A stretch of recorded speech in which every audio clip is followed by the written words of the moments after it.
Hey YouTube, Make Mine Marvel here with a review for the Sideshow X-23 comiquette. This is the exclusive version. There is 300 for the edition side of the exclusive, so nice low edition. And the exclusive is a locket, which I'll get into a little bit more detail in just a second. So just to start off with the top of the statue, the head. This is a really nice statue. This is pretty sought after, and it goes for some pretty good money. She's got a cartoony look to her, but it's done really well. It's still a real, sexy, good-looking pose. The sculpt on it's, fantastic. Great paint app as well. The black's a nice, real glossy black on her uniform. Her hair's got little highlights of blue in it, which are real subtle, but mostly it's black.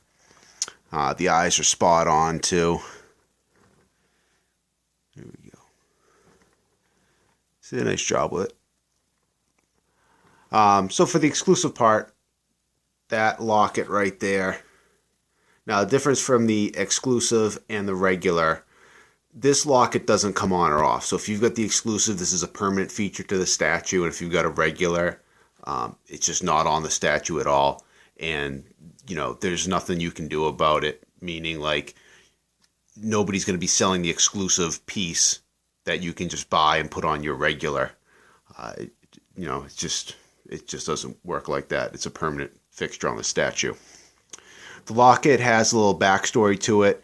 It was given to Laura right after she, before her mother died. She killed her mother in one of the first X-23 miniseries as she was escaping from the facility that created her. She was triggered by the trigger scent that sent her into a rage. She ended up killing her mother with it, but as she was coming out of the, coming out of her rage, her mother gave her the locket, and it was a way for Laura to remember her mother and everything like that. So it's got a bit of a story to it, which makes it a cool exclusive.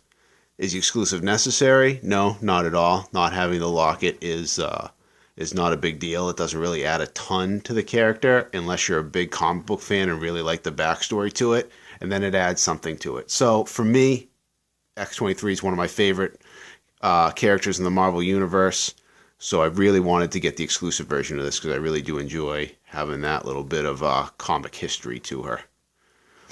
The claws are a plastic. They're flexible, so they're not going to break in shipping. They have a little bit of play to them. They're done with they're chromed out. They're done nice. They got a nice shine to them. You can see them kind of, the light glinting off them there. So they look good. And then her back. She got a nice little sexy pose. She's supposed to be a teenager in the comics, so they kind of gave her that younger look too. Let's see if we can get a little bit better focus. The skin tone's subtle. It's nice subtle shades to it. It's actually a little bit darker than what the camera's picking up. The camera's making it to be a little bit lighter, but the skin tone's a little bit darker. Like I said before, the statue's painted perfectly. Some of the more detailed areas of the statue are actually right in her boots, with the laces are actually sculpted. You can see that those are kind of fragile though. I do know that if people have issues with this breaking, it's usually been the laces might come broken, so it's something you got to be careful if you're looking to pick one of these up. The claws on her feet, the same material as her hands. They attach with little magnets, and they come out, for shipping purposes. It's a nice little strong magnet, and they, it's a nice design feature of the statue, so it doesn't break in shipping. The base is obviously extremely simple, an X-23 base, but it works perfectly for the statue. The little bit of red, and I'll back up so you guys can get an overall view of it. That little bit of red is really nice because it offsets the rest of the color in the statue. It looks really good that way.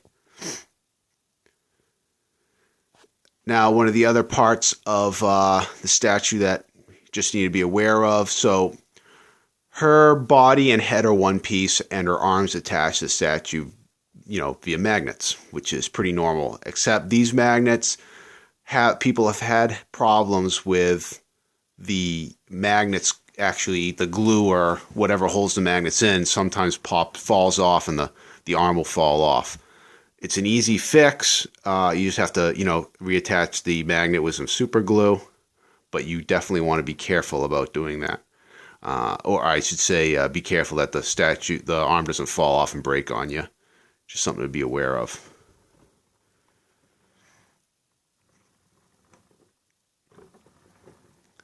Let's do a couple more spins around, and we'll wrap up this review.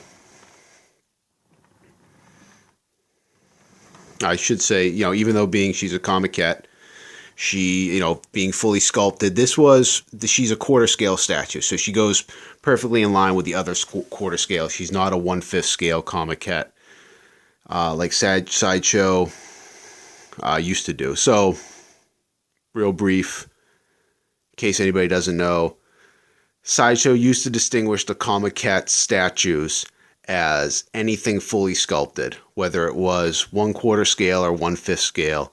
Anything that was fully sculpted was considered a comiquette from Sideshow. And a premium format was a 1/4 scale that had some form of mixed media, some form of fabric with it. That is no longer the case. Now everything that is quarter scale is considered a premium format, whether it's fully sculpted or has some kind of fabric or mixed media to it. And anything that's 1/5 scale is a comiquette, fully sculpted.